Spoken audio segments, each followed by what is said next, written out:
लोग उसे बस किसी तरह मारना चाहते थे। ये बदरिया जो कभी किसी का समोसा तो कभी किसी की रोटी चुरा लेती थी, क्योंकि उसके भूखे बच्चे उसका इंतजार करते थे। एक दिन बदरिया किसी के घर से संतरा चुरा लेती है। तभी ये आदमी बदरिया को पकड़कर उबलते हुए तेल में डाल देता है। बदरिया बेचारी तड़पते हुए भागती है। इधर बदरिया का पति किसी की परवाह नहीं करता था।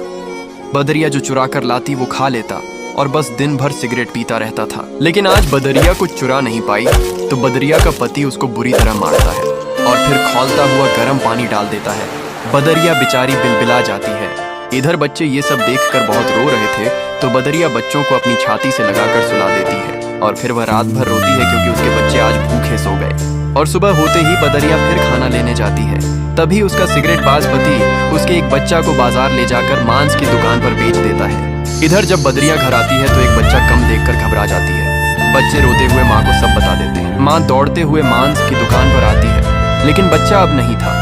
माँ फूट फूट कर रोती है और अपने बाकी बच्चों को लेकर जंगल चली जाती है और फिर एक नदी के किनारे घर बनाती है। बच्चे भूख से बिलबिला रहे थे तो माँ खाना लेने चली जाती है।